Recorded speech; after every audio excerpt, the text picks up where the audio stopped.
Greetings and welcome to the Morningstar Report and the special edition of the Flash Gordon Radio Club. Today the subject is going to be UFOs above, white orbs below.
The Purple Death. Following in the wake of the destruction of the world, with dictators, war, and rumors of war, a ravaging plague has visited the earth.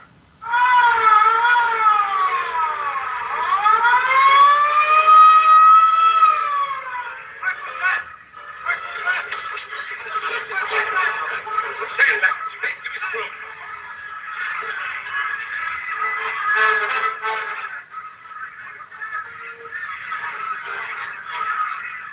Purple death. The purple death that leaves only a purple spot on the forehead of its victim.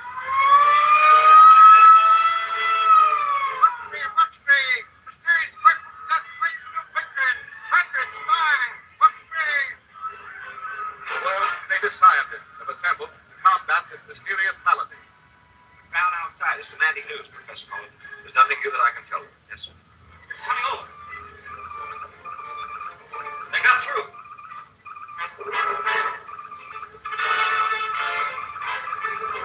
Here, take over. Professor Gordon. Yes, Professor Gordon. You got through. Here is news I can tell them. I'll notify the national networks.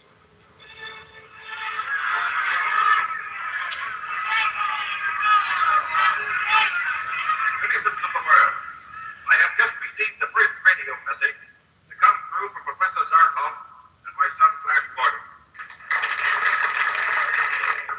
They have successfully repenetrated the stratosphere in Professor Zarkov's rocket ship to determine the origin of the electrified dust causing the purple death. They report that all is well and that they expect to get results immediately.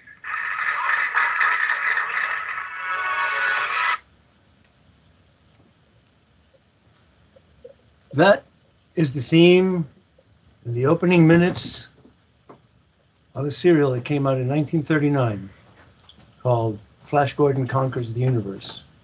And the first episode is called The Purple Death from Outer Space, which reveals that a plague was visited upon the world, a plague that was carried, an airborne plague, carried by something that they described then as electrified dust, and which we have identified in our time as graphene oxide.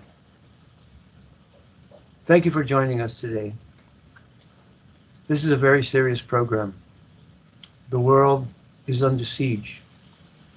The world is on the verge of World War III, not by accident, but by design. Yesterday, I gave you a report on the situation in Ukraine. I let you hear what I call the voice of the devil speaking from Kiev, calling for a preemptive nuclear attack on Russia. Yes, Zelensky has called multiple times for a preemptive nuclear attack on Russia. And the only correspondent, the only newsman with the courage to tell the American people of these calls for Armageddon has been Tucker Carlson. I'd like to begin with some dire news and warnings for the people near Palestine, Ohio. This is another story that is not being covered.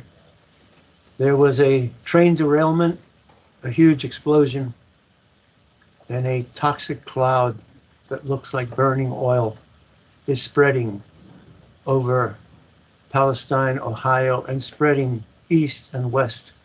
And there's great danger that it may contaminate the Ohio River system, which is vast.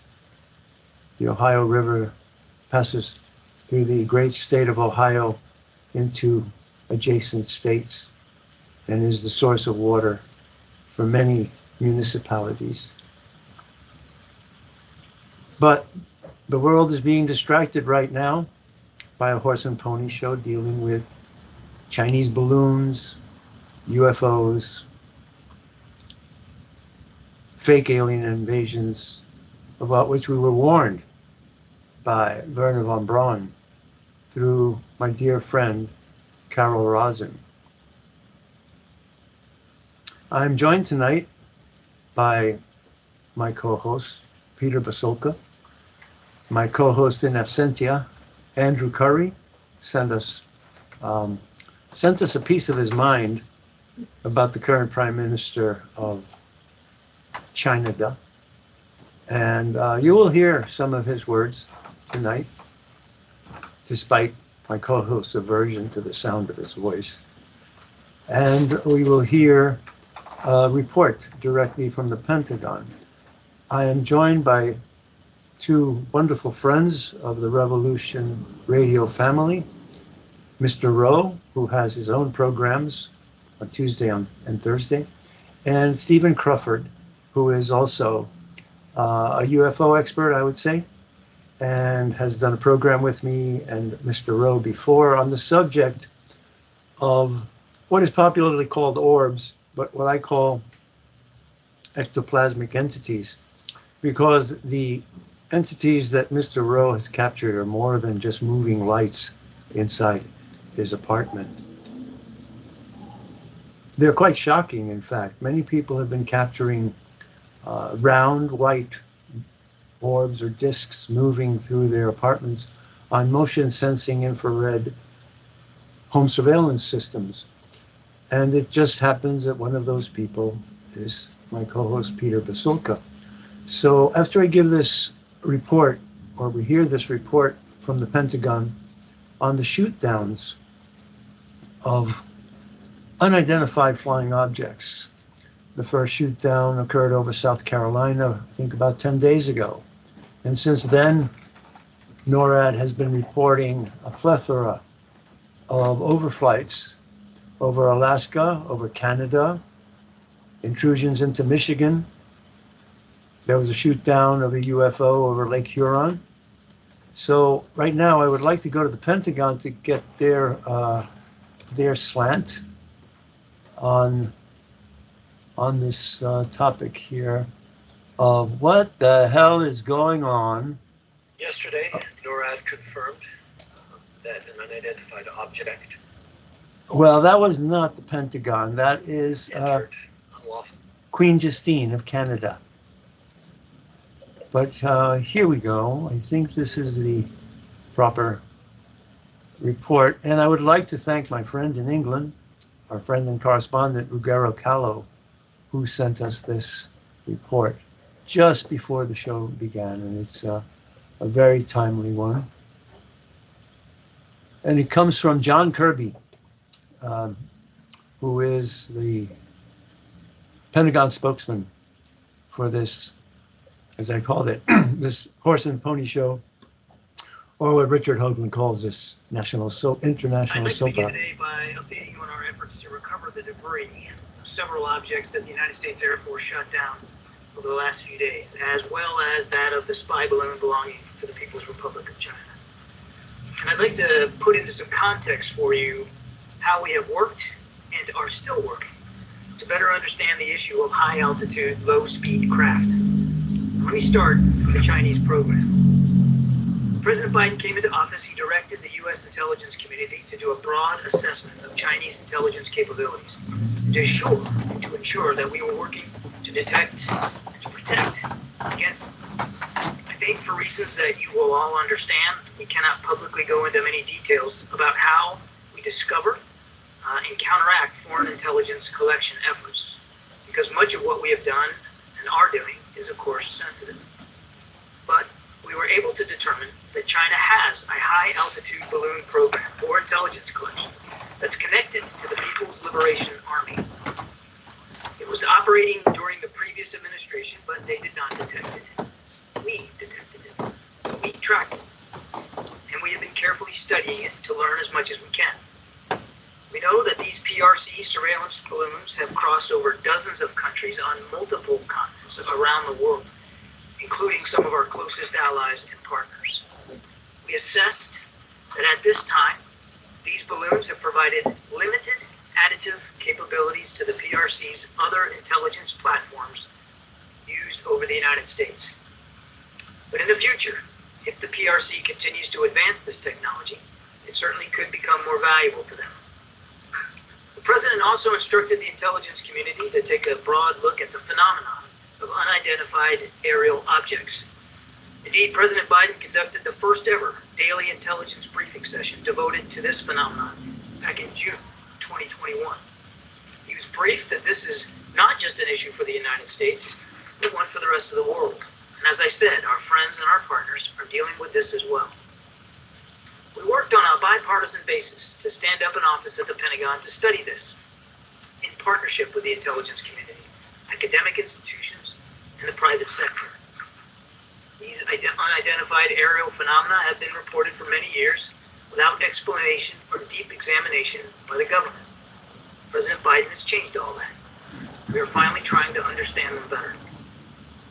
Now, in light of the Chinese balloon program and this recent incursion into our airspace, the United States and Canada, through NORAD, have been more closely scrutinizing that airspace, including enhancing our radar capabilities, which, as the commander of NORTHCOM and NORAD, General Van Herk, said just last night, may at least partially explain the increase in the objects that have been detected. Slow-moving objects at high altitude with a small radar cross-section are difficult to detect on radar. Even objects the size of the Chinese spy balloon, which had a payload the size of roughly 3 school buses, were not picked up by previous administrations or other countries. We also know that a range of entities, including countries, companies, research, and academic organizations, operate objects at these altitudes for purposes that are not nefarious at all, including scientific research. That said, because we have not yet been able to definitively assess what these most recent objects are, we acted out of an abundance of caution to protect the security, our interest, and flight safety. In Saturday's case, we acted in consultation with the Canadian government, the President speaking personally with Prime Minister Trudeau. The spy balloon was, of course, different because we knew precisely where that was. As we have said, we do not assess that these most recent objects posed any direct threat to people on the ground, and we are laser focused on confirming their nature and purpose, including through intensive efforts to collect debris in the remote locations where they have fallen. In each instance, we have followed the same basic course. We assessed whether they posed any kinetic threat to people on the ground. They did not. We assessed whether they were sending any communication signals. We detected none. We looked to see whether they were maneuvering or had any propulsion capabilities. We saw no signs of that. And we made sure to determine whether or not they were manned. They were not. We did, however, assess that their altitudes were considerably lower than the Chinese high-altitude balloon and did pose a threat to civilian commercial air traffic. And while we have no specific reason to suspect that they were conducting surveillance of any kind, we couldn't rule that out. That is why the President, at the recommendation of the Secretary of Defense, the Chairman of the Joint Chiefs of Staff, and the NORTHCOM NORAD commander, gave the order to shoot them down. These missions were completed successfully and safely. Efforts are actively underway right now at all sites to find what is left of those objects so that we can better understand and communicate with the American people what they are. I think it's important to remind the objects in Alaska and Canada are in pretty remote terrain, ice and wilderness, all of that making it difficult to find them in winter weather. The object over Lake Huron now lies in what is probably very deep water. So outside of recovery operations, what are we doing? Well, first, we are continuing to monitor. There are no active tracks today, but the professionals at NORAD will continue to do their important work. Secondly, we are consulting with allies and partners on the challenge of identified aerial phenomena and how we can all work together to deal with that challenge. The President has directed the Secretary of State, the Secretary of Defense, and the Director of National Intelligence to engage with their relevant counterparts to share information and to try to gain their perspectives as well. Again, this is an issue that affects everybody around the world. Third, we will continue to brief members of Congress and relevant state leadership on what we are doing and what we learned. The President has made this a very top priority. We have, over the course of just the last few days, and certainly over the course of last week, reached out to inform and brief members of Congress and relevant state governors of the operations that we were conducting and of the recovery operations that are underway. We've also kept Congress briefed generally on this issue of Chinese surveillance balloons, including classified briefings last August. And last week, administration officials provided classified briefings for all senators and all members of the House of Representatives on the PRC surveillance balloon. We fully expect and anticipate and support the ability to continue these briefings in the days ahead. And fourth, the President, through his National Security Advisor, has today directed an interagency team to study the broader policy implications for detection, analysis, and disposition of unidentified aerial objects that pose either safety or security risks. Every element of the government will redouble their efforts to understand and mitigate these events. I'm happy to take them. Well, there you have a litany of half-truths from John Kirby, spokesperson for the Pentagon. Now let's turn to the Canadian mouthpiece, Justin Trudeau, and get his slant on the same story. Yesterday, NORAD confirmed that an unidentified object entered unlawfully Canadian airspace. It represented a reasonable threat to civilian aircraft, so I gave the order to take it down. Canadian and American fighter jets were scrambled, and an American F-22 successfully shot down the object. Recovery teams are on the ground looking to find and analyze the object. Yesterday afternoon, I also spoke with President Biden and confirmed together that we will continue to do everything necessary to protect the sovereignty of our shared North American airspace, but also to do everything necessary to keep our citizens safe. This evening, I'll be sitting down with Indigenous leaders, including those from the areas potentially affected by the shootdown, and I'll be sitting down with the Premier of Yukon tomorrow to talk about how we continue to work together to ensure that Canadian sovereignty is safe. Well, there you have it. The words of the Prime Minister of Canada. And again, quite a lot of hemming and hawing and hesitations there. So let us turn to the subject, a more personal subject, of the intrusion of these objects into our airspace and into our home space. I'm going to ask Peter Basulka to describe how this program came about with his experience of capturing images of these objects moving around inside his house. I'd like to say that the reason that we're doing this program is that I have 5 friends across the United States and in Canada who have had experiences with this phenomenon. I have two friends in San Francisco. One of them is with us tonight, Mr. Rowe. I have another friend in Southern California who happens to be an officer with the Pentagon. And I think that Stephen Crawford also has his share of experiences with this. So let us begin with a brief description from Peter Basulka of what he captured and what he sent to me earlier this week. Peter Basulka. Hey, Robert.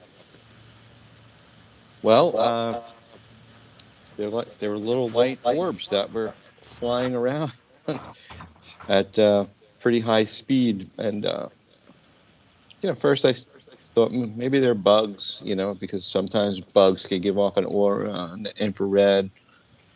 And then I started looking at my dog's eye in the infrared, and I said, "No way, these things can't be a bug." Looking at the dog's eye. The dog's eye was so much bigger, than what a bug. And these orbs were bigger, about 4 times, 5 times size, or bigger than my dog's eye in the infrared image. And one came out of the wall. So, bugs don't fly out of the wall, especially if, even they leap off the wall. The thing was like really going at a very high speed. You could barely see it. It was across the room in a blink. And only because I had the recording could I go frame by frame, to see them. So you and your friends analyzed the video. What did you think? Well, I thought immediately this looks like what my friends in California and my friends in Canada have described. I hope my friend Gregory is listening, because his description to me, he's a Jungian psychologist living in British Columbia. And he was on our program last year and the year before. Not only is he a Jungian psychologist, but he's also a retired Boeing aerospace engineer. And when he was 12 years old, he was sitting in a church in front of the altar in a pew. And he saw a white orb fly in through the window. The orb moved over the altar, moved down onto the floor, went along the floor, went sideways, then went up one of the aisles. When it came up to his row, the orb came across the floor in his row, and it entered his shin. It passed through his shin, up his leg, up through his body. He said he could feel it moving through his body. It went into his torso. It went up the center of his body, and then went up through his neck into his head. And he felt himself being altered, changed, transformed by this sensation. The orb emerged from his forehead, where we popularly call the site of the third eye. It moved away from him, out of his forehead, went back over the altar, and went back through the stained glass window and disappeared. That colored his life and led him to become both a Boeing aerospace engineer and a certified Jungian psychologist. So we work very closely together, discussing this realm, which I describe as metaphysics. It is a realm that moves from the physical into the paranormal, the ethereal, the spiritual. And many people have been having these occurrences, these events, for years and years and years, but only in the last 10 years, I would say, has technology advanced to the stage where they can be captured on video. Also, it's interesting that infrared is involved in this, not only reflective. Infrared videography picks up heat. So it seems to me that some of these orbs may also be radiating heat that is being picked up by the camera, not necessarily the reflection of the light. Let me turn to our guests. Mr. Rowe is waiting in the wings, and Stephen Crawford is here. So let me start with Stephen Crawford and ask him of his experiences and his opinion. We've done a program, a 2-hour program on the subject before, and before we go any further, I would like Stephen to give his YouTube website, his YouTube channel, where the program is archived, and you can see these apparitions, emanations, yourself. And hopefully I can get one of the videos that Mr. Rowe sent to me. Oh, I put them in our chat, so there's a Oh, couple. great. they're all in the chat So there. Mr. They're Rowe about is going to, we're going to share a screen in a little while, and Mr. Rowe will give us a demonstration of the things that he has captured. But let me hear Stephen's thoughts on this first, and I wonder if you've had such experiences yourself. Yeah, my site's Factor Theory Live. It's Roe that had all the videos of the orbs, but I have had a bunch of experiences in my life. I actually just went out and got myself some ghost hunting tools. I just got this camera today, is the IR camera. I've got another 2 coming with big ass microphones that are going to be for the whole thing. Like a friend of mine is like, why don't you just, it's been 20 years that I've wanted to start actively investigating because I've been seeing them forever. When my daughter was about a month old, there was something in her room. Now, this wasn't an orb. This goes to black shadows. Now, this thing, as she would cry, she would just lose her mind every time we put her in her crib in this room. So I go in to grab her, picked her up, was walking around, calmed her down, went to put her back into the crib, and there is this black thing in the set. Picture like a cartoon oil slick, like it's got almost like an octopus arm kind of thing, and Yes. it looks like an oil slick, but it's solid, and it's sitting in her crib where I lay her. Now on the wall's right behind it, and there is a nightlight. So once I looked in and noticed this thing, I moved my eyes closer, and that's when it moved, kind of like a spider, and it went up the wall. So now it's beside the nightlight, and a shadow's casting off of the shadow. And then it crawled down and went underneath the crib. And it was from that point on, we never put her back in that room. And that's when I started having a lot of ghost activity happen in that place. So I believe it's real. It's just a matter of, is it demons? Is it extra dimensional? Or is it really ghosts? Well, I agree with you. I have had my own experiences with those entities. It is not, in my experience, it was not a shadow, but rather a negative space. I was actually assaulted by it. This happened to me on the night that Ronald Reagan was languishing in a hospital. And I feel that it was intimately connected with his life and his death. I describe it as the banshee in this case. And what it was is, as I say, a negative space. It was not a black form in the room that's reflecting ambient light. It was a shape that transmogrified from one form to another. At times it looked like the outline of a person or of a being. Other times it took the shape of a dark black hand that would try to smother me. And it would leave as I fought it off. It would leave, it would go around and stalk. It would go from one side of my bed around to the other side. And then it would go to the foot of the bed and leap upon me and then expand as if it were a black sheet trying to cover me and suffocate me. And I fought it for 3 hours. I may discuss this on Sunday. I'd like to alert the audience that on Sunday, I'm going to have a very special guest. Her name is Barbara Honegger. And she worked in the White House and knew Ronald Reagan personally as she was his secretary. And she's going to tell us about certain miracles that happened on the day that Ronald Reagan was shot. And I have a corresponding miracle that happened at exactly the same time that she was going through hers. So tune in on Sunday at 3 o'clock in the afternoon on Studio A for that report. Now,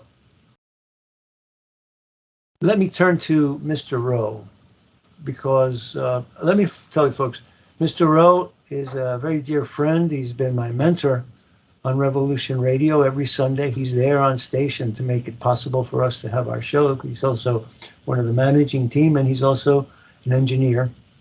He has a show on Tuesdays at 4, and I believe Thursdays at 6. He will correct me if I'm not correct on that. But Mr. Rose sent me a series of videos which we are going to show on this program. And I'll tell you, one of them made me literally jump out of my seat, if not out of my skin. Because what Mr. Rowe has captured, some of them are identical to the images that Peter has captured, and identical to the images that were captured by the military officer in Southern California, and things that our friend Andrew Curry, our co-host in absentia, because he's working so hard tonight, but I hope he's listening. So he sent me this series, and it's a long series. It's not just one, it's maybe 6 or 7. And so one of them is a shape that came out of a mirror and streaked across the room. As it streaked across the room, it changed shape. And with the shape change, there was a sound that sounded to me like aspiration. Or, you're used to the term exasperation, which when people go, ah! Well, it has to do with the sound of your breath. And this thing streaks across the room, changes shape, and with the shape change, there is a change in the tone of the sound that was captured.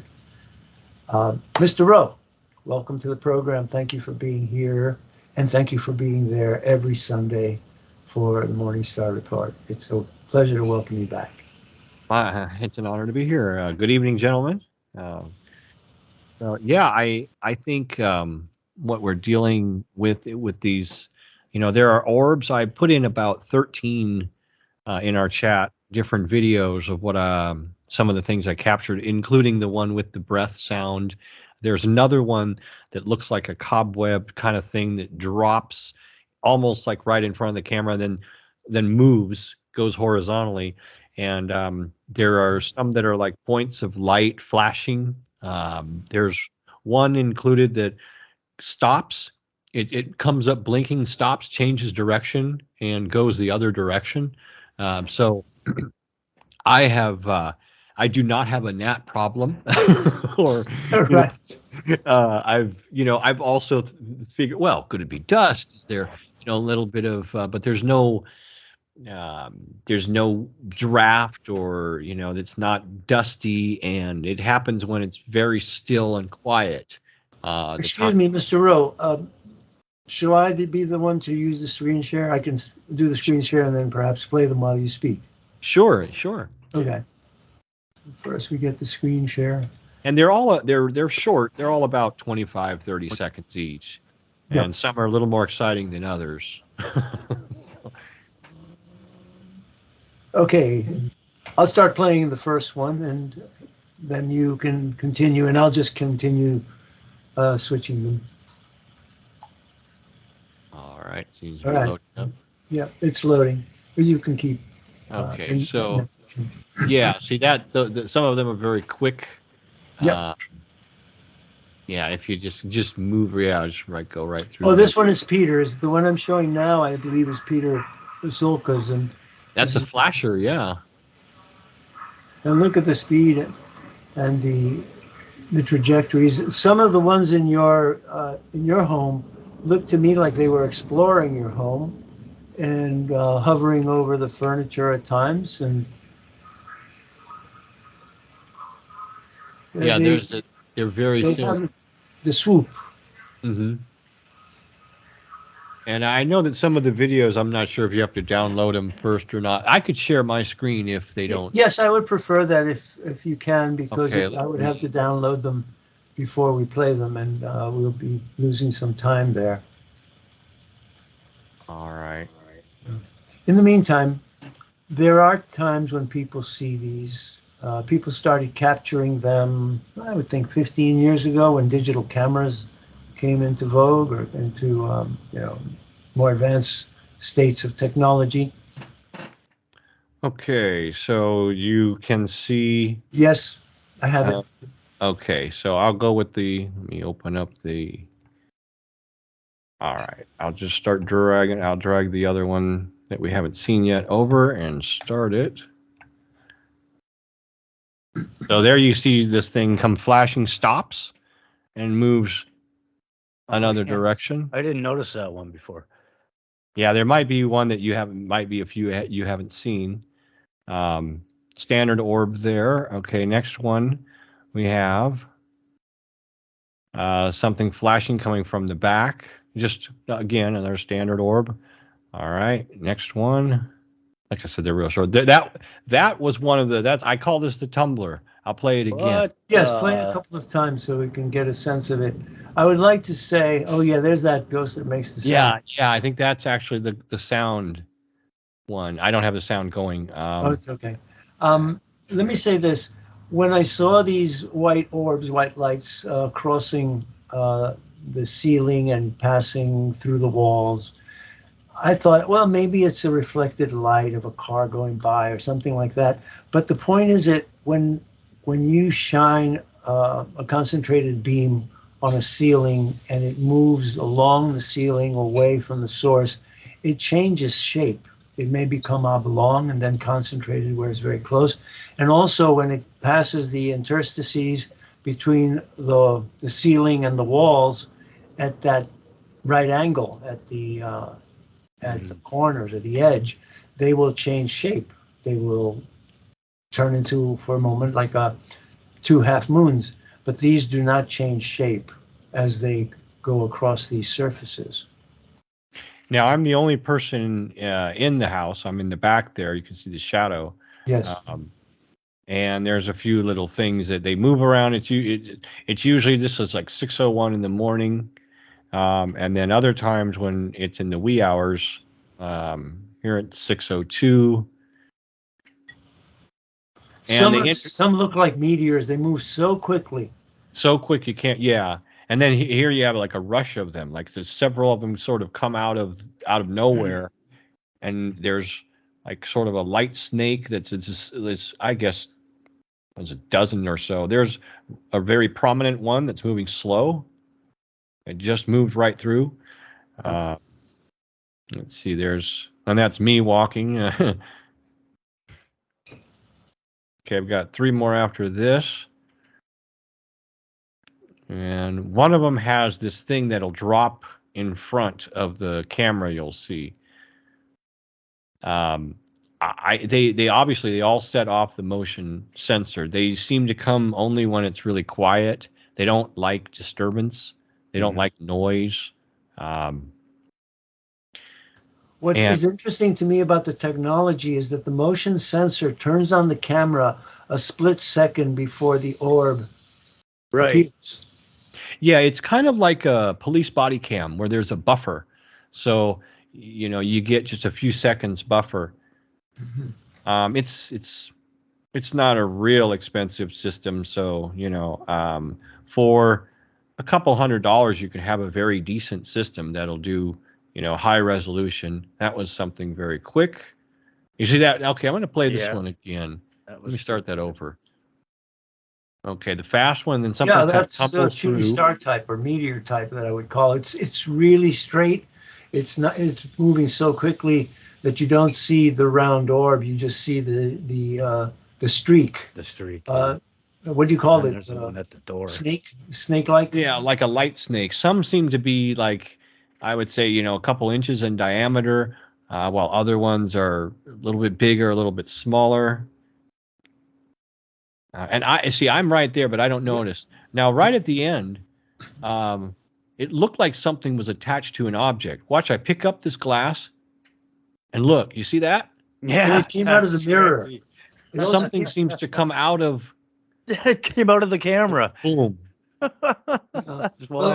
It seems to me they come out from the doorway, and right out of the mirror that you have on the wall, where that ectoplasmic entity, and that's the one that Mr. Rowe just played, one that literally made me jump out of my skin. Yeah, that's the Yeah. one. I'd never Just seen dropped anything down. I was like, like it. what the heck Not, is that?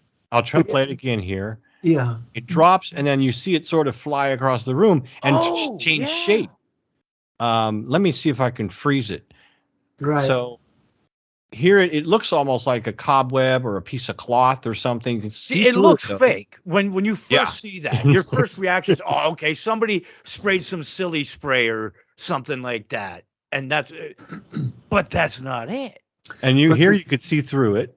Mhm. Yeah, Well, And now, it's away. what struck me about this one, Mr. Rowe, is that I was listening to the sound, and they were describing a murder in San Francisco on the radio, Oh, and this thing drops out of the ceiling that made me think it was like a body wrapped in linen or in a sheet.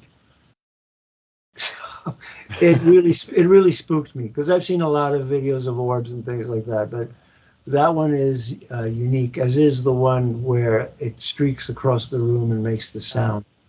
that's all I've got that I could find. I should I did some renovations since, and so I unhooked the cameras and stuff. But I'm done doing that, so now I can hook everything back up again. I've just Okay, very good.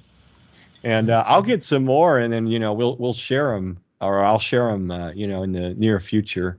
Sure. Um, but I'd like to talk a little bit about my friend and your neighbor in San Francisco. He's a very dear friend, and I'd like to say hello to him. And hi, David. Um, I hope you're feeling well. And he started sending me these things 2 years ago during the lockdown. He was telling me that these apparitions were happening, and he felt that there was some surveillance going on. And I thought, well, maybe my friend is suffering cabin fever. Maybe the lockdown is getting to him, to us. And then he sent me a similar video taken by his home surveillance. And a being appeared in the room. It was human. It was walked slowly along the side of a wall, right past where he was working, turned the corner or turned into a doorway which led into the kitchen. And then there was a huge flash of light. And I said to myself, oh, that looks like the maid or, the laundry lady going into the kitchen. And maybe she opened the curtains and the sunlight came in. And then I looked at the timestamp and it was 2:30 in the morning. And I spoke to him and I said, and you didn't see that? He said, no. And he said, that's me right there. He's in the foreground working on his computer. And this entity went right by him into the kitchen. Huge flash of light and nothing afterwards. So folks, my purpose here is to assure you that you are living in reality. For many, many years, the government has tried to debunk UFOs, alien intrusions, alien apparitions, as hallucinations. But the fact that we are now capturing these with modern technology shows that what you are experiencing is real, is true. And I had the pleasure of meeting John Callahan. He was the second ranking officer, assistant director of the FAA, who had all of the data of a UFO encounter between a 747 and a UFO, huge UFO, a UFO that was so big that it totally dwarfed the 747, and it was a Japan Airlines aircraft that reported it. It was a huge sensation. So he had all the data, the radar tapes, the telemetry, the communications, and he had a meeting in Washington, and the CIA came in and took all of the material and said that very famous litany, warning and threat is, this meeting never happened, this never occurred, we were never here. And he said to us. This was in Washington, D.C. at the National Press Club conference of Leslie Kean when she issued her book, UFOs. Pilots, government officials reveal their experiences. And he said, what are you going to do? What are you going to do? Believe the government or believe your lying eyes? Well, folks, I think you should believe your lying eyes, because this lying government is not worth listening to. In the press conference we just heard from Mr. Kirby, that was totally slanted. There was a lot of disinformation there. With regard to the Chinese balloon, which he called the surveillance balloon, those balloons were tested in 2018, and they are capable of carrying 3 warheads of hypersonic glide vehicles. And these are impossible to intercept. When, let's say, an ICBM is incoming, it will come over the horizon, and it can be picked up because of its, pardon the expression, horizontal flight path over the Earth. It's not straight, it's a curve, but it's a long, enduring one. These hypersonic vehicles will be right over your head and will drop vertically, and it's impossible to stop them. And the government has been lying. The other thing is that the one that was shot down over Lake Huron, I may read the report from the general in the Pentagon. He described it as an octagonally shaped object. And so there's a lot of mystery to be unraveled here, and we cannot depend on the government to be the agent of truth, because since John F. Kennedy was assassinated, there has been little truth or half-truths issuing from the government, the deep Word state. government means mind control. Exactly. Oh, back to you, Mr. Rowe. I just needed to make those points. Robert, could I ask Stephen a question? Oh, please go right ahead, Peter. Feel free. When your camera recorded the orbs, where were you? That's Roe. Yeah. Oh, Okay, so yeah, most of the time I was sleeping in bed. They seem to come between 3 and 6 a.m. So usually around 3:44 to be exact. And those videos you can download them if you want to look at them. They're in our chat, so feel free. And I let one person submit one to for analyzation to see if they could debunk it or find out anything about it. And they did it. I can't find it. They did an interesting take on it by looking at these things through different filters, and they come to the conclusion that whatever it is, it's real. It's there. It's translucent to the infrared, but not to the naked eye. And they seem to. I have some DJ equipment. They seem to be drawn to electronic equipment, and my cat doesn't seem to have a problem with them, and I don't get any bad energy. My own personal opinion is that they're natural, just like they're just something that exists on a slightly different vibrational frequency, just off the physical, but they're sharing the same spaces as we are. how many feet from this area were you sleeping? About. Oh, I would say maybe about 20 feet. See, I think that our celestial bodies are about 27 feet in circumference, and I think that we are the portals for these things. Could be. And so when I was having my experience, I was experiencing what most folks would think is a supernatural experience. I was giving myself an acupressure treatment downstairs, and I was having pretty wicked body sensations. I felt like sick, like almost like when I had COVID. I believe COVID is like a poison. I felt like poison was coming out of me. And I felt pulling in my lower abdominal area, below my belly button, between my hips, and all the way to my crotch. And I believe I was getting a treatment. That's what I call it. When I do acupressure, it's like a treatment.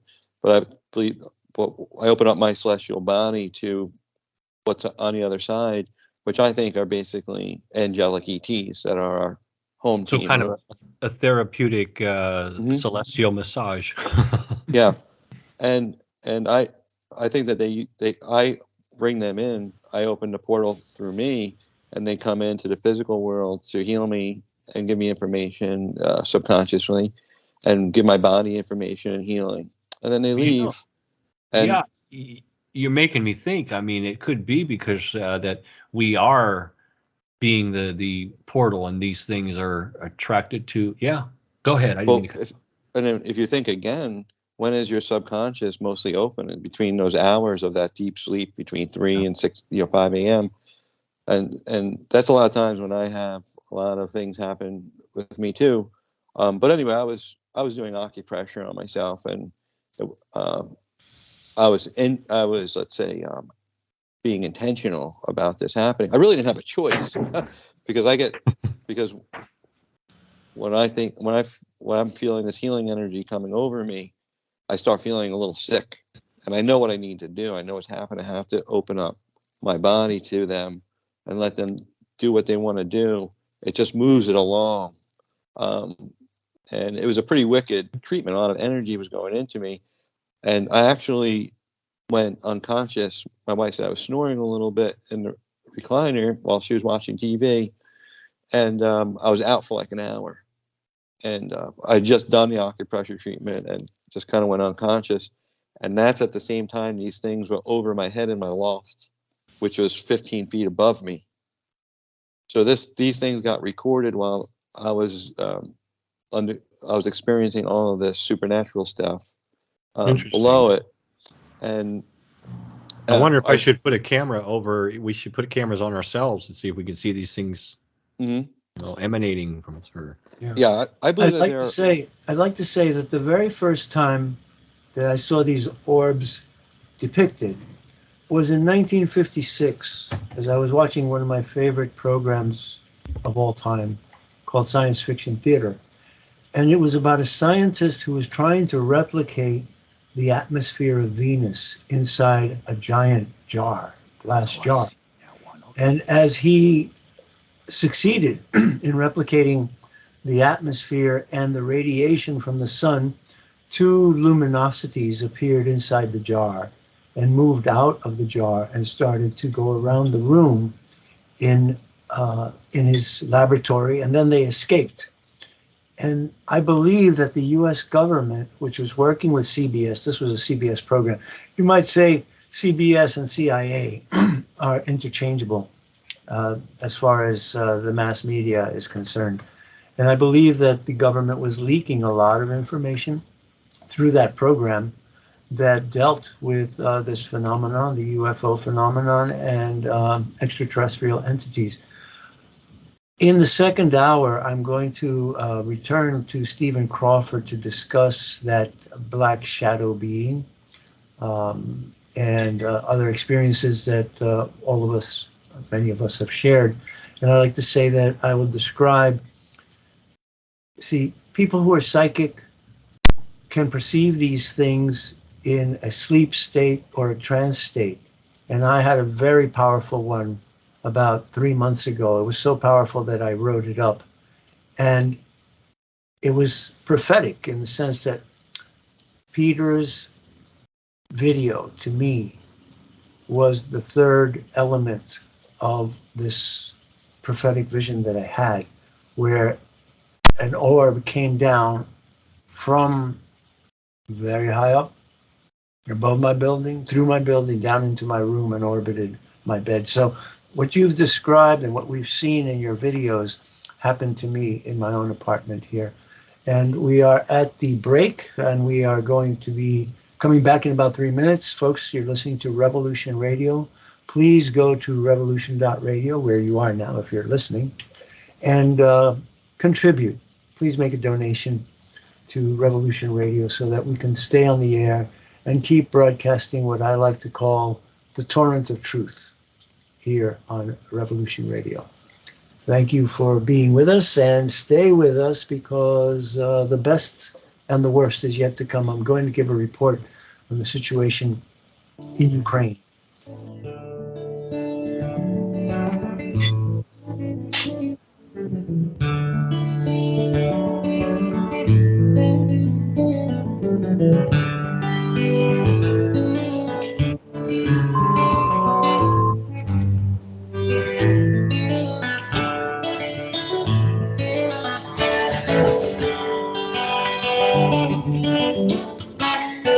Listen to Revolution Radio at freedomslips.com, and we'll be right back after this message.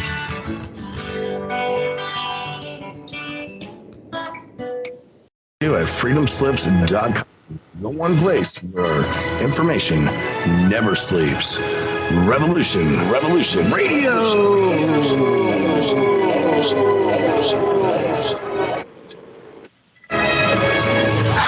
All right, let's show them what we got here.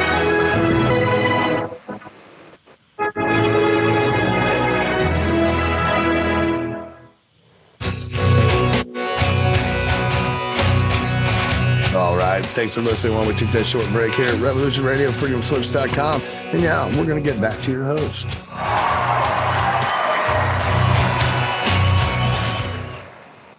Greetings and welcome back to the Morningstar Report and this very special edition of the Flash Gordon Radio Club. Of course, it's dedicated to one of my heroes, and I have to say, were it not for Buster Crabbe, who played Flash Gordon in the original serials, I probably wouldn't be here. I would be doing something else, somewhere else. It was Flash Gordon and his inspiration that made me a space cadet in the 1950s when I used to watch Captain Video. There was a program that fortunately came on at about 3:30 or 4 in the afternoon. So we'd race home after school to watch Captain Video. And it's rather comical now if you can see a program, because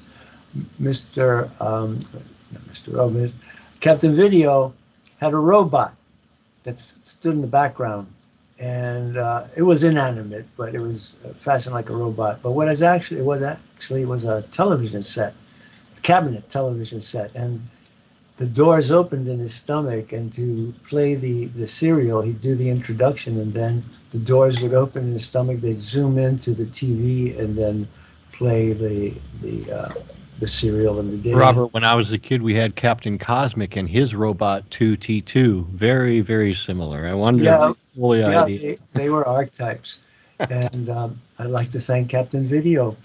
And the interesting thing to me is that John F. Kennedy was a teenager when this came out, and I believe that he really saw himself as the Flash Gordon of the presidential office, and that it was that inspiration that got us to the moon. It was Flash Gordon inside JFK that gave him the vision that space exploration was important geopolitically and technologically, scientifically. And that may be one of the reasons for his demise. He wanted to go to the moon with the Russians. He wanted a joint venture. He wanted to exchange information and science, but he also wanted to exchange information directly with the Russians regarding UFOs, because UFOs were intruding into national airspace all around the world, but most importantly, the United States and Russia. And they were making each of us, the United States and Russia, believe that the other was attacking. So NORAD would pick up bogies coming over the North Pole, huge fleets of UFOs coming over the North Pole, and think the Russians had launched bombers to come and attack the United States. And then they'd elevate the DEFCON from 5, 4, 3, 2, 1, and we're about to have nuclear war. And these objects would come over Canada and stream down toward the border of the United States, being picked up by two detection systems. We had the DEW line and the BMEWS line, Ballistic Missile Early Warning System. And then suddenly they'd stop, dead stop in the air. Then they'd go vertical and straight up into outer space and disappear. And they were playing this game of chicken with the Russians and with us, making the Russians think that we were attacking them. I'd like to say that President Kennedy's first UFO crisis occurred 12 days after he was inaugurated. And that was on February 2nd of 1961. A huge fleet of UFOs started to overfly Europe and overflew the NATO nations. They overflew Germany, France, Great Britain. They went out, turned north in the North Sea. Then they turned back to the east and flew over the Scandinavian countries and flew over Russia, where they did the same thing. First they made NATO think that the Russians were about to attack, and then they turned and headed north, and after passing Scandinavia, they made the Russians think that the Americans and NATO were attacking Russia. So there are two groups, or I should say multiple groups. Some of them are hostile. One of them has been trying to force us into a nuclear exchange in the hope of eradicating the human race from the surface of the earth. It's possible at the that same was time we are being Antarctic, protected. that the German Nazis from Antarctica that could have been doing that. That's another one of the theories, that they did the flyover, and I don't know. It just makes sense to me that it could very well have been the Germans that did make it down to Antarctica. I don't know if you subscribe to that, but Well, sorry. I do subscribe to the revelations of William Tompkins wrote a book, Selected by Extraterrestrial. He was an officer with U.S. Naval Intelligence, and the Office of Naval Intelligence found out early in World War II that Hitler and the Nazis had made a pact with an alien race, which they described as the reptilians.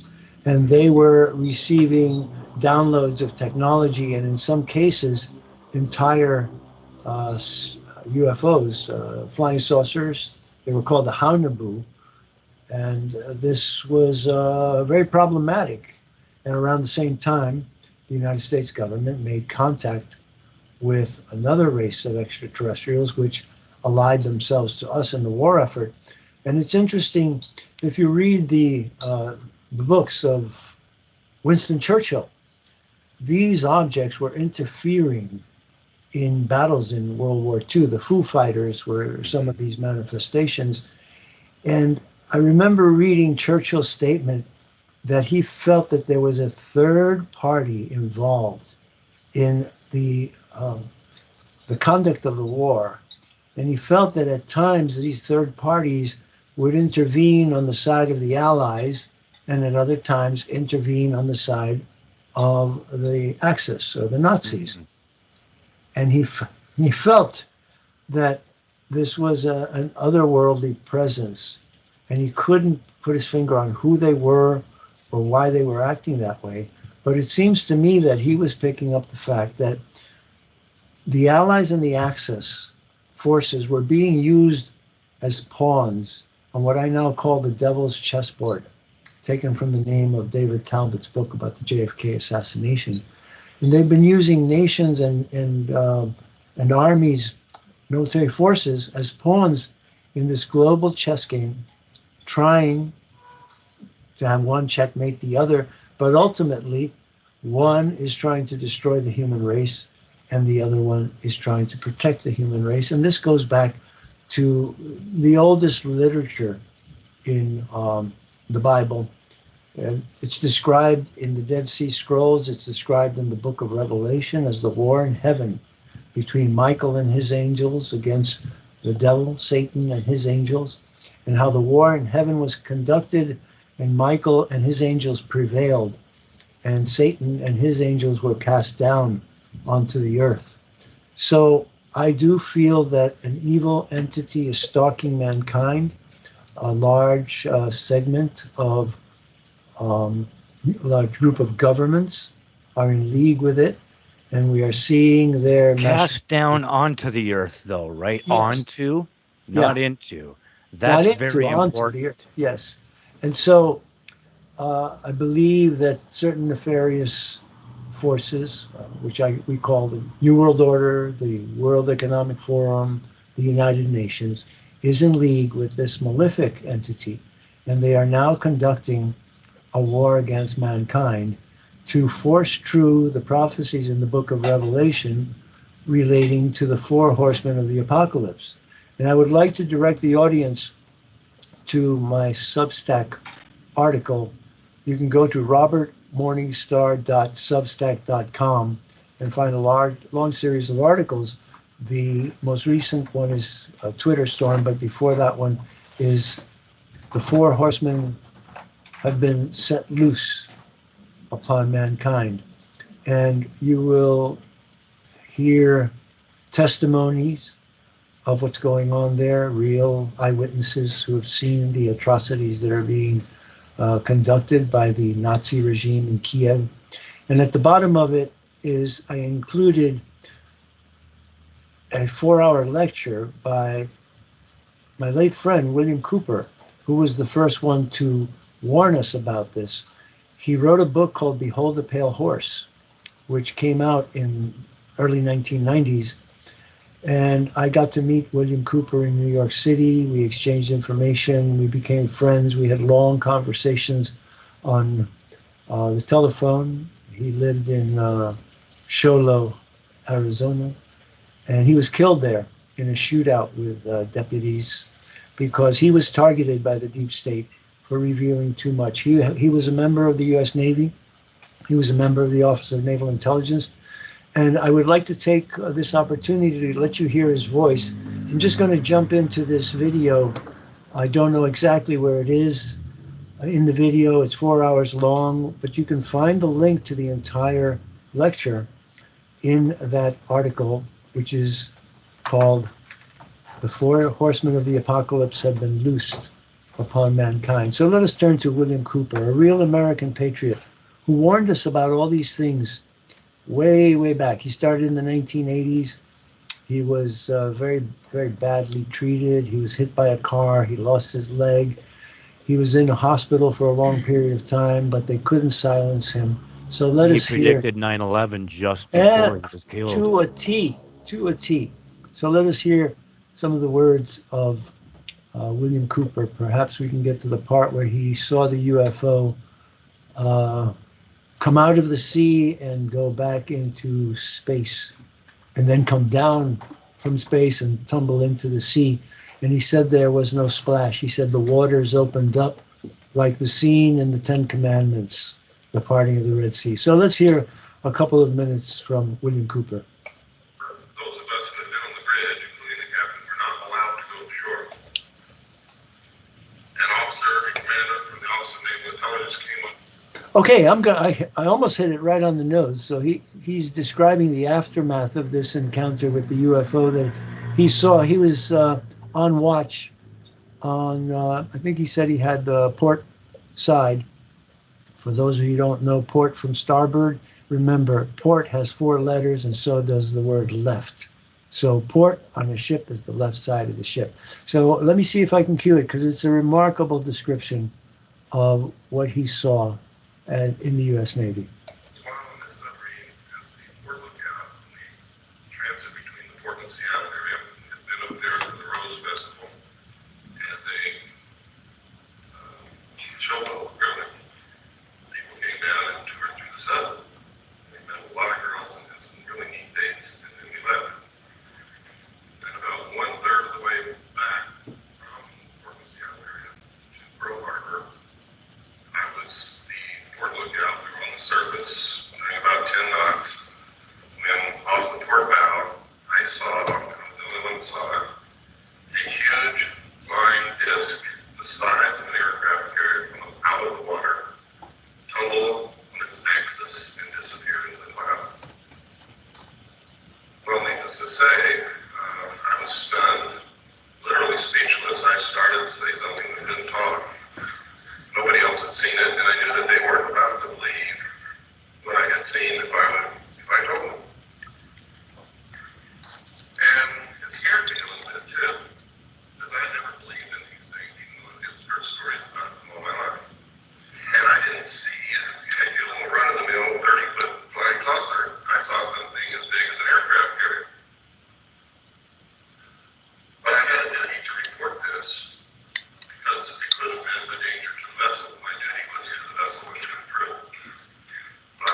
had seen something off the port bow at a relative bearing approximately 15 degrees.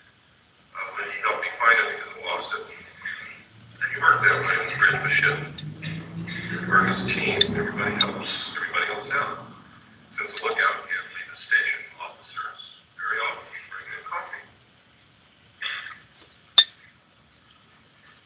Well, he looked over there, the starboard lookout had also heard what I said, and he looked over there too. And I was turning around to look back again, bringing my binoculars up. And the same craft, wasn't exactly like it. I don't know which to this day. Came back out of the clouds, tumbled again on its axis. And the most incredible thing happened. There was no splash. It was as if the ocean opened up ahead of it, and then it went into the hole which closed behind it.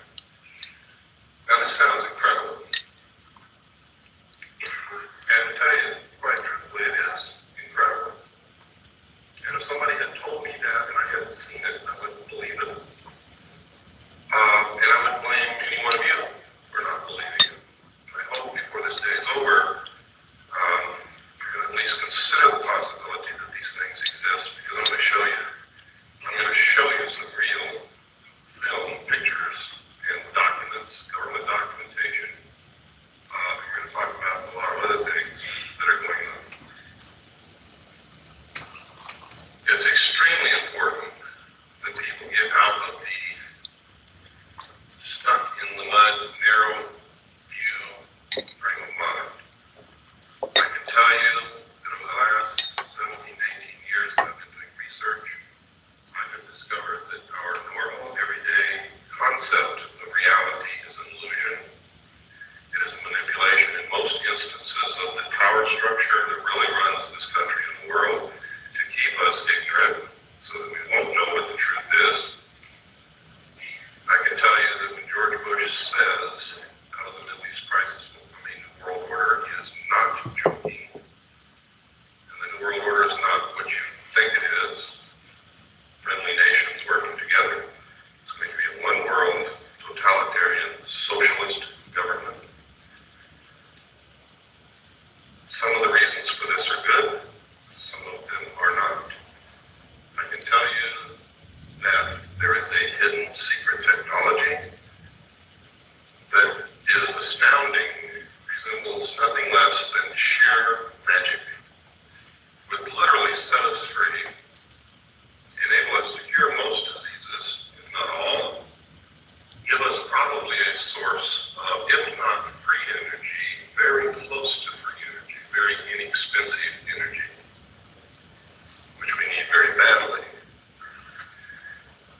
And I'm going to talk to you why these things are being hidden, when this all came about, and try to give you a basic understanding of what's going on. All of it is covered in my book, which you may or may not have seen. The name of the book is Behold the Pale Horse. This book has more suppressed information printed in it than any other book that's ever been printed in the history of the world, I can guarantee you. And if they don't succeed in suppressing it, a lot of people's eyes are going to be wide open when they read it. Everything that I have found, I document. So it's not a question of deciding whether or not to believe me. It's a question of whether or not you can accept those documents as proof. Someone once said, put 10 tons of proof in front of people. If they're not ready to accept an idea, they will not accept the proof.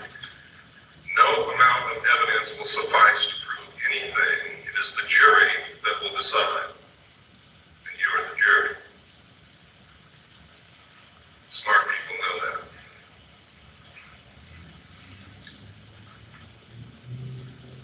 After having gone through this experience in the con, on the bridge of the submarine, I was later told by the captain that we were not to discuss this, not even amongst ourselves. I've never been told that in the military. I've never heard of anything like that. People who work on projects together usually discuss them amongst themselves together. Now, when we reached Pearl Harbor, those of us who had been on the bridge, including the captain, were not allowed to go ashore.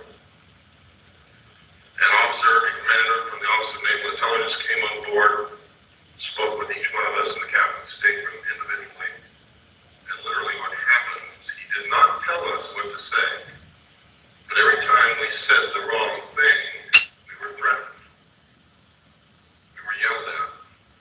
It didn't take me long to figure out, having been raised by an Air Force officer and having spent 4 years in the United States Air Force, what this man wanted to hear. So I told him what he wanted to hear. Sir, I didn't see anything. I want to get the hell out of here real quick. Please, let's get this over with. That pleased him. I then was given several pieces of paper to read, which literally all said basically the same thing using different words. They were different rules, regulations, and laws governing the safeguard of information pertaining to national security. And then I had to sign a security oath saying that I would never talk about what it was that I had just told this gentleman that I had not seen.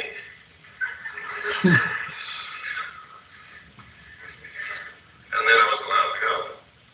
Later, I was selected and trained for Naval Security and Intelligence. I was given a secondary NEC of 9545, which is Internal Security Specialist. My job was to safeguard, control, classified information, secure perimeters, buildings, naval installations, detect bugging devices, all of these things.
1947.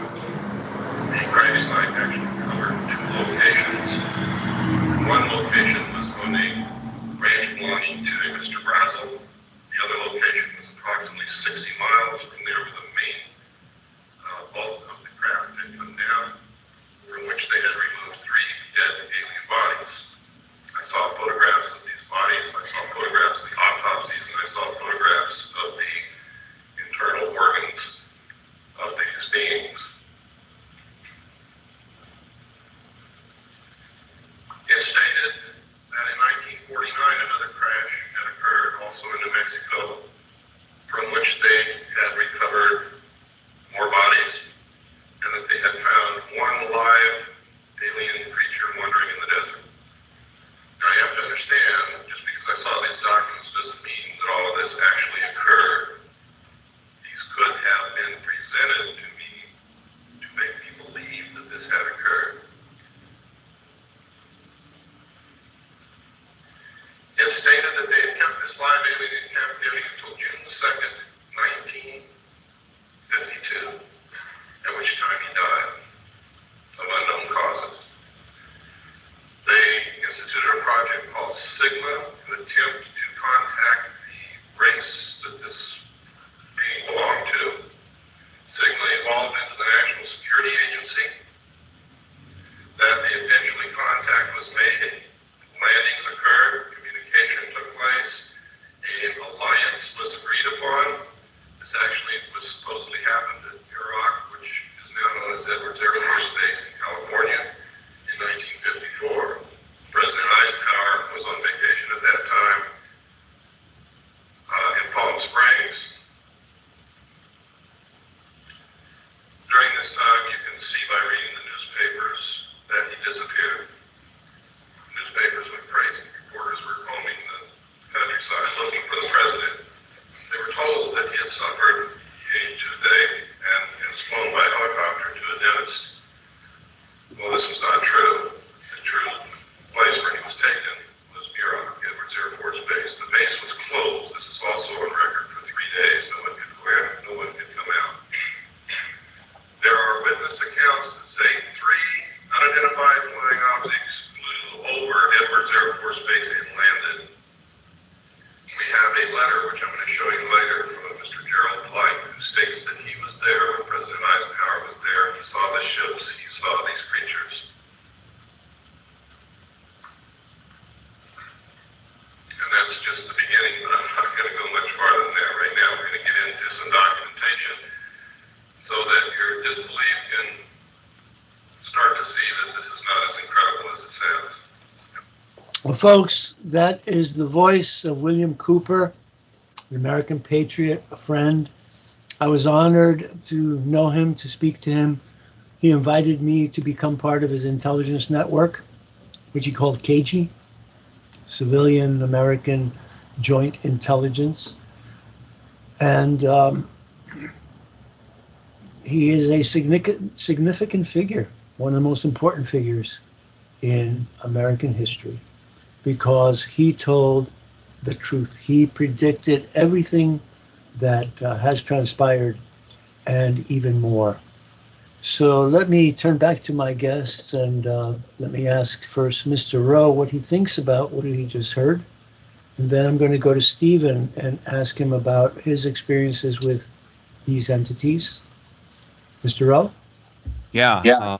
William Cooper, just an icon, you know. I actually had a copy of his book. Somebody stole it from me, but Me too. Somebody stole my copy of Behold the Pale Horse. I guess it's a highly sought after book, I guess. But anyway, you know, earlier, by the way, you were talking about the distant early warning line. I've always thought, this is my own personal opinion, that it is to be an alert for things coming out of the hole that goes, you know, into the inner earth. Yes. That there's things that are, you know, popping in and out of there, and they want to keep an eye on them. Not so much for the Russians, but of course the Russians make a very good scapegoat for all of that stuff. I actually think that the Russians and the Americans have been cooperating secretly the whole time. But and as far as these balloons that are floating, it could be one of many things. I know that Aerostar Corporation has been in the business of making balloons that look very much like the first one.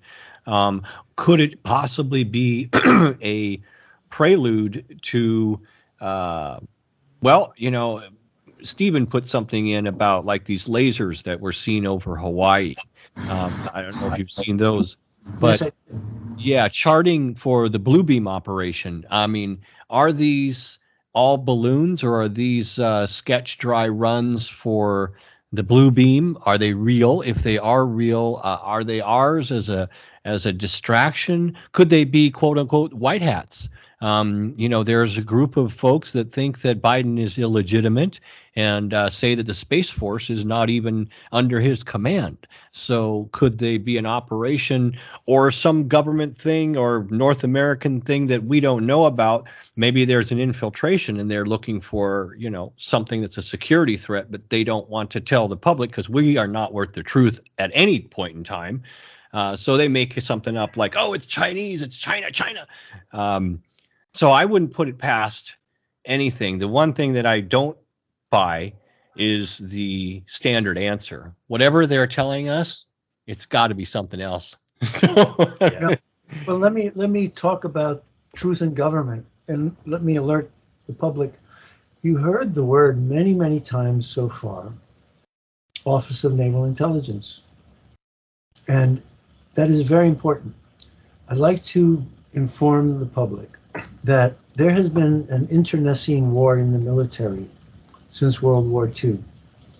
And it has been between the United States Navy and the United States Army Air Force. And I say it that way because during World War II, that's what it was called, the U.S. Army Air Force. Now, the U.S. Army Air Force was split into the U.S. Army and the U.S. Air Force in 1947 through the National Security Act. And since that time, the Office of Naval Intelligence has been trying to tell the American people the truth against the will and all the efforts of the Air Force and the Army. NICAP, National Investigation Committee of Aerial Phenomenon, was formed by Major Donald Kehoe and other white hats, Navy white hats, who wanted to get the truth out to the American people in the 1950s. President John F. Kennedy was a member of the Office of Naval Intelligence during World War II. And I believe that President Kennedy had his first UFO experiences when he was a PT boat commander on Guadalcanal. People think about PT boats and they think of John Wayne and the movie They Were Expendable, where PT boats are going out and sinking Japanese cruisers and things like that. That's all fantasy. PT boats were spy craft. They were the stealth sea craft of that period. And President Kennedy was stationed on Guadalcanal. That's where he was when his PT boat was split in two and the legend of PT-109 was born. Be that as it may, I've studied his life, his career, and I found out that the people of Guadalcanal have been dealing with something that they call the dragonfish. For over 100 years, the people of Guadalcanal have been victimized by this phenomenon, which they described as the dragonfish.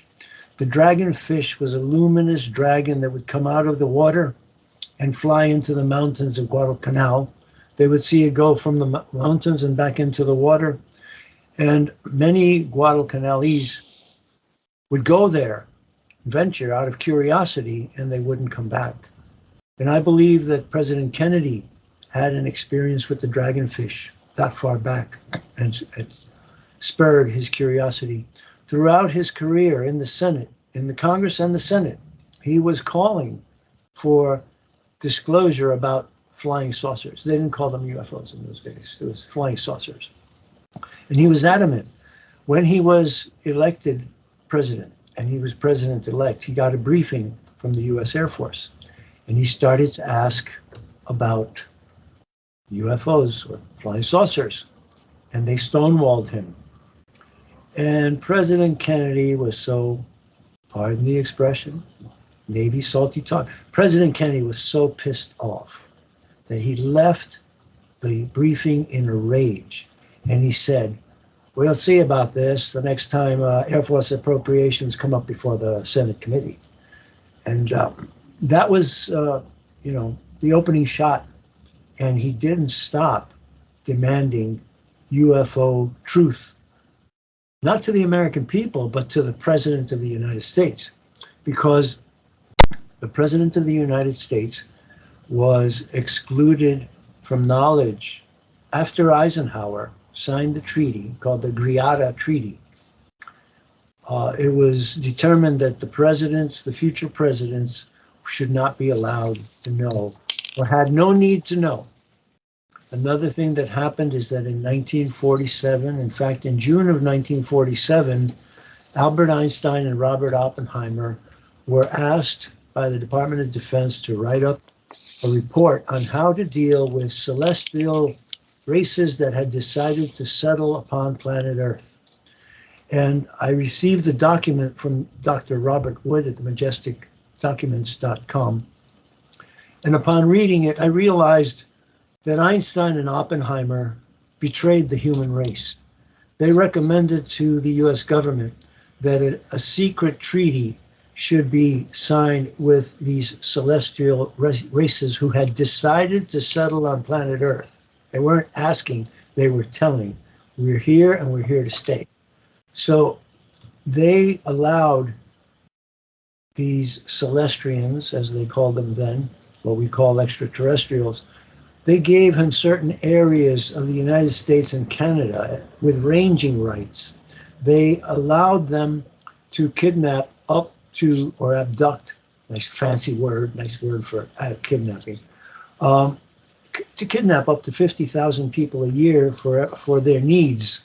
And their needs are DNA, genetic material, because they seem to be damaged. They do not reproduce. And so they have to clone or hybrid a combination of their DNA with human beings to keep their race going. So Einstein and Oppenheimer recommended to the United States a secret treaty, and I quote, that would ensure the survival of our culture, but would be kept secret from the world public. And the United Nations and the United States have engaged in that cover-up since 1947. And I mentioned the word June because the Roswell crash happened in July, and the contact was made earlier than that.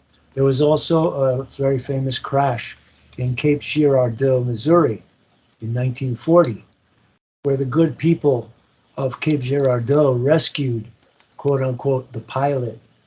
And being good, God-fearing Christians and recognizing that he was humanoid, although not alien, they called the pastor, Reverend Hoffman, to come and administer the last rites to this dying alien. And there are two photographs of this event, and they're remarkable. One photograph is taken by a news photographer who had a flash on his camera to illuminate. This was at night. And it shows three men holding the body of this little gray alien. He looks like the smiley face. He has a sweet expression on his face.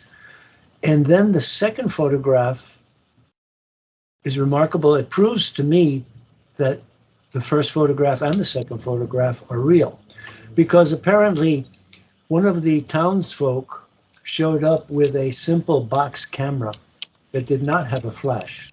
So what this really bright Missourian did is he stood behind the reporter. The reporter knelt down low to get his shot. The local citizen in Cape Girardeau stood behind him with his box camera, and he opened the aperture, he opened the iris and left it open, and he let the flash of the reporter's camera produce his photograph. And in his photograph, you can see the silhouette of the reporter outlined with his hat on, a black figure. And so this has been going on for a very long time. The U.S. government has had crashed UFOs since at least 1940s.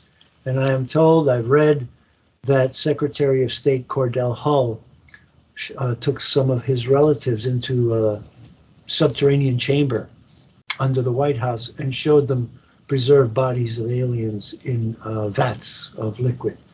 So the truth is coming out, and it is important that we all realize that it is true and that we keep our minds open lest we suffer culture shock when a manifestation becomes overt.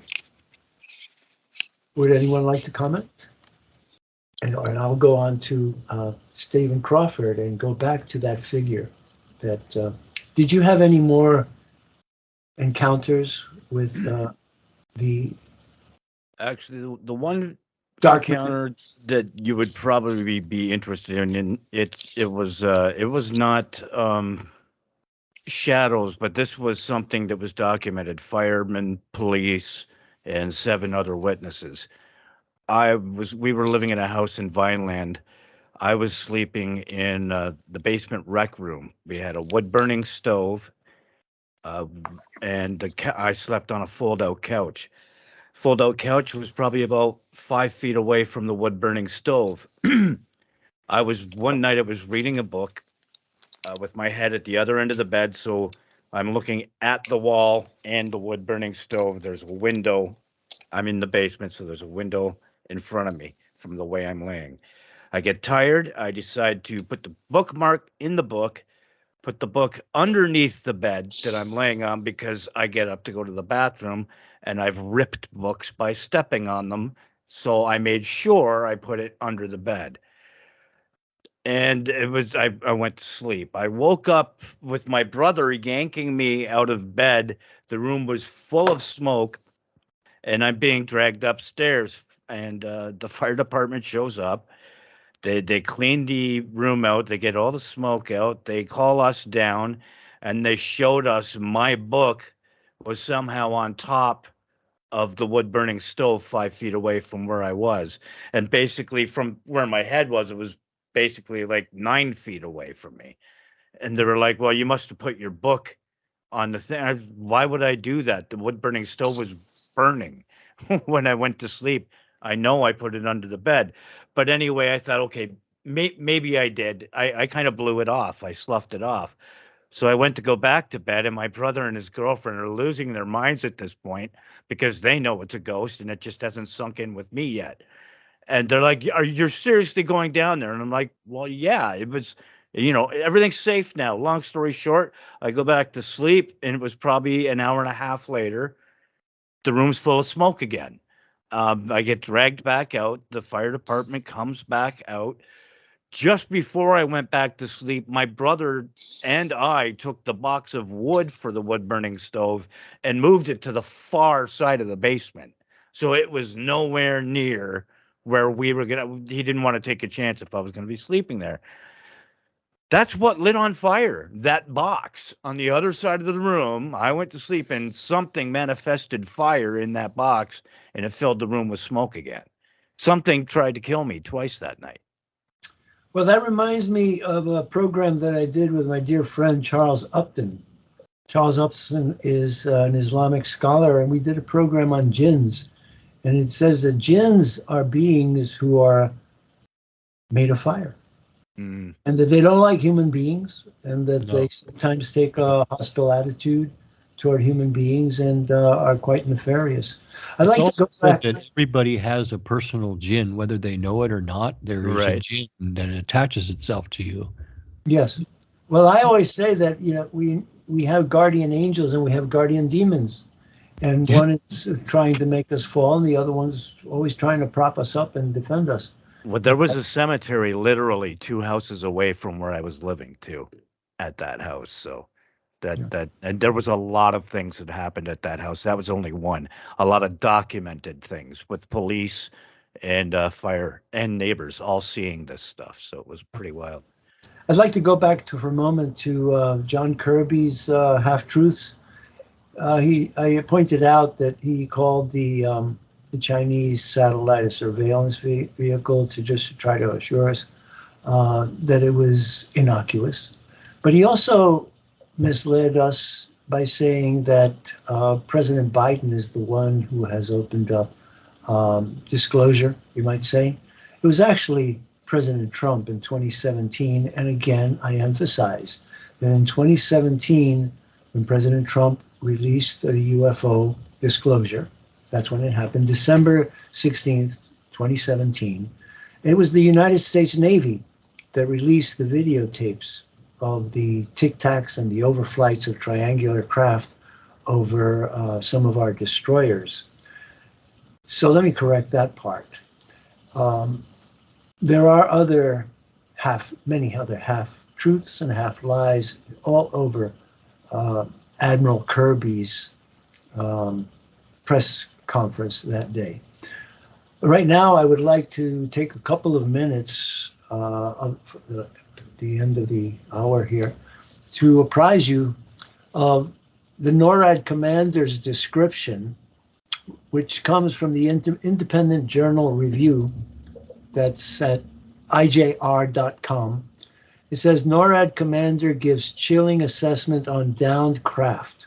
Quote, "We're calling them objects for a reason." I'm going to read a couple of paragraphs and just the most significant ones. A cloud of uncertainty is swirling around objects that have been recently shot down over North America. Sunday marked the third straight day an unidentified object was shot down by an American airplane. An object described as having, quote, "an octagonal structure with no discernible payload," unquote, was shot down over Lake Huron, according to Reuters. This followed an object down over the northern coast of Alaska on Friday and one shot down over Canada's Yukon on Saturday. All three follow the February 4th shoot down of a suspected Chinese spy balloon off the coast of South Carolina. Now, that's 4 downed UFOs in about 12 days. I received a report this morning that the Chinese Air Force had shot down a UFO over China. So something big is in the works, and it has to do with UFO intervention in world affairs.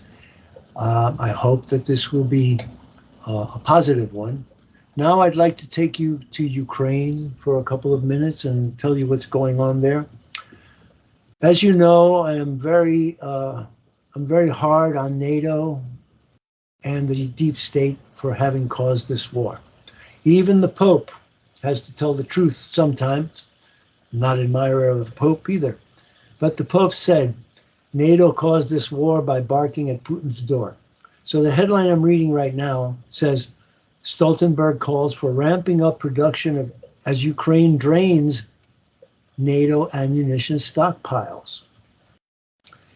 NATO must ramp up production of ammunition to meet Ukraine's needs on the battlefield, which are currently draining stockpiles. NATO Chief Jens Stoltenberg said Monday as fierce fighting continues near the city of Bakhmut. This is coming from France24.com. It's got several sections, but I'll read you this sobering report, which destroys the myth that the Ukrainians are marching to victory. The Ukrainians are on the verge of collapse, and tomorrow, St. Valentine's Day, is when the St. Valentine's Day massacre will begin. I've been predicting this for several weeks. This war has been dragging on since February 24th of 2022, and Putin quite literally addressed the Russian people, and I will quote, "I'm tired of this shit," okay, unquote. So I don't think that Mr. Putin wants this thing to drag on at all, as appears to be the case with the Western powers. They see a cash cow. The deep state, the military-industrial complex, sees a cash cow in the Ukraine war. $110 billion of American taxpayer money has been given to Zelensky. On Friday, Merrick Garland, the Attorney General, announced that the frozen assets of Russian investors in the United States would be seized and given to Ukraine to rebuild Ukraine. There will be no rebuilding of Ukraine by the Western powers. That is a fantasy. The U.S. Treasury has been ransacked. Every country in Europe has given trillions of dollars and euros to Zelensky, to a gangster government that has been operating there since 2014. At the instigation of Barack Obama and Joe Biden and their criminal syndicate. Let me take you to Bakhmut. Bakhmut closed to aid workers as Ukraine says city is too dangerous for civilians. Ukraine closed the city of Bakhmut to humanitarian volunteers on Monday as authorities said it is now too dangerous for any civilians to be there. Fighting near the major Ukrainian-held town in Donetsk region has been ongoing for 7 months. Quote, it looks as though the Russians are coming closer to encircling it, though they're still quite a long way from fully encircling it, unquote, says France 24's Gulliver Cragg, reporting from Kiev. Ukraine has closed the city to humanitarian workers and journalists due to an increase of risk of street fighting. That doesn't sound to me like Ukrainian victory as they've been harping. Let's see. Ukraine using more munitions than NATO is producing, says Stoltenberg. Again, I repeat, NATO needs to ramp up production of ammunition as Ukraine's rate of usage is far outstripping current capacities and draining stockpiles, the Defense Alliance chief Jens Stoltenberg said Monday. Quote, the war in Ukraine is consuming an enormous amount of munitions and depleting Allied stockpiles, Stoltenberg told journalists. Quote, the current state of Ukraine's ammunition expenditures is many times higher than our current rate of production. This puts our defense industries under strain, unquote. Stoltenberg admitted that NATO was facing a problem, quote unquote, as current waiting times for large caliber ammunition have grown from 12 to 28 months. But he insisted he was confident steps taken so far meant NATO members were, quote, on the path that will enable us both to continue to support Ukraine, but also to replenish our stocks. This disaster has defanged NATO. This is the fact. Now, the Russian onslaught has begun already, as I've read from this situation in Bakhmut. And I believe there's an old saying, 10 days that shook the world, that referred to the Russian Revolution. Well, I think another 10 days that will shake the world is upon us, starting tomorrow, February 14th, St. Valentine's Day, and it will be a St. Valentine's Day massacre because President Putin wants to end this affair once and for all, and I don't think he wants it to go into another year. So between February 14th and February 24th, the Russians are going to begin the demolition of what remains of the Ukrainian Nazi army. And it is a pitiful thing that was brought upon the Ukrainian people by the stupidity of Zelensky. All he had to do was say, I will not join NATO. That's all it would have taken to prevent the slaughter. More than 200,000 Ukrainians have died, and almost an equal amount of Russians. It is an absolute slaughterhouse. And we should not be drawn into a nuclear confrontation with Russia because, my friends, listen to what I just read to you. NATO is out of ammunition. And if Putin decides to punish the malefactors who instigated this, meaning NATO, Poland, Germany, they are defenseless. And the only thing that they will have to defend themselves if such a thing happens will be nuclear weapons. We cannot go in that direction. It is madness. And it is up to us to stop it. We're at the end of the hour. I thank Mr. Rowe, Stephen Crawford, Peter Kasulka, and Revolution Radio for the torrent of truth.